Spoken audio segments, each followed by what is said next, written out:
So, Greg, I think we can all agree this has been a winter to remember, to say the least. It has been epic. It's been harsh, from record-breaking lows to feet of snow just completely burying cities. And according to Oklahoma Senator James Inhofe, this is all proof that global warming is questionable. Take a listen as Inhofe, who's the Environment and Public Works Committee, makes his point from the Senate floor this past Thursday.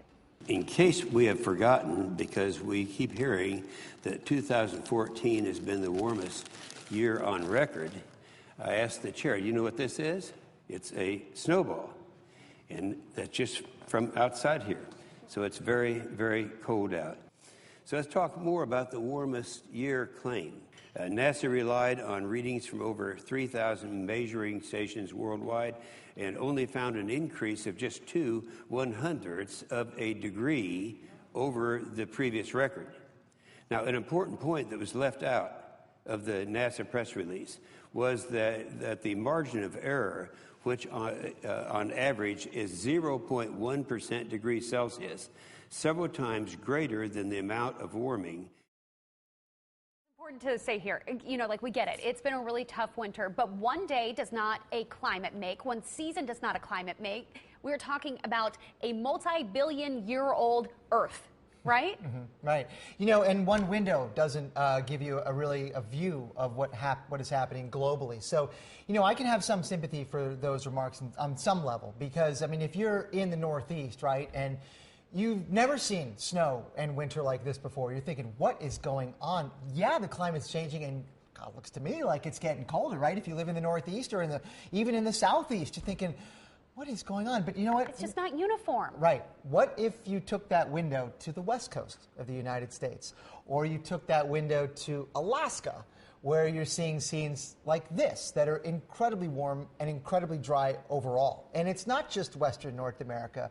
It's many other places around the globe, Kate. If you were to talk about, you know, Europe's weather lately, right, or Australia, you have to take the global perspective. And we have a map that kind of shows you what's been happening lately. And in 2014, many more places than not had at or above average temperatures, and there were only few that had at or below temperatures. And you'll notice that one of those blue spots is over the eastern United States. Let's circle that area. Your perspective is a little skewed on this, perhaps, because this is all that you're seeing outside of your window, as you were saying. Yeah. But the rest of the world is seeing something very different outside their window. Yeah, it really is. And that's 2014, and you can extend this into 2015. Go ahead and move the graphic there, because it essentially shows the same thing, that there are a lot more reds on that map than there are blues. And this has been a consistent theme that science has been telling us has been happening and is likely to continue to happen. Now, there's a really fascinating study that just came out in the Journal of Climate, or will be very soon, and it talks about the contraction of the cold pool at the Northern Hemisphere. So the total area covered by very cold temperatures in the Northern Hemisphere, it's actually the same in the Southern Hemisphere too. But you can see that over the last 60 years, the trend in those bars is downward, meaning it is shrinking. The coldest air at the North Pole, or surrounding the North Pole, a crude man's polar vortex, is getting smaller and smaller with time. These are many layers of the atmosphere at many different thresholds, and you use different data sets and you come up with the same answer. This is from Jonathan Martin at the University of Wisconsin in Madison, and you know, it actually goes back to like 6 years, and he was telling me, I talked to him on the phone last night, that indeed that this winter, December, January, February of 14-15, is going to be the smallest aerial coverage of that cold pool on record. So despite that some of us are dealing with incredibly cold weather and over this winter, globally, it's a very different picture than that. The Earth is not a convection oven. It does not heat evenly. You're not going to see a consistent across the board. Everybody rises at the same exact rate in the exact same areas.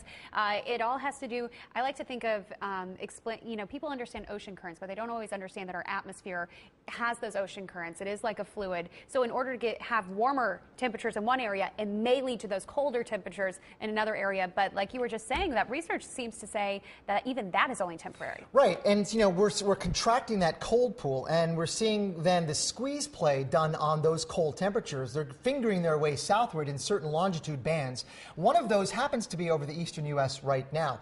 My fear is, or concern is, you know, what happens, you know, down the line when there's very little of that cold pool left, if indeed that does happen.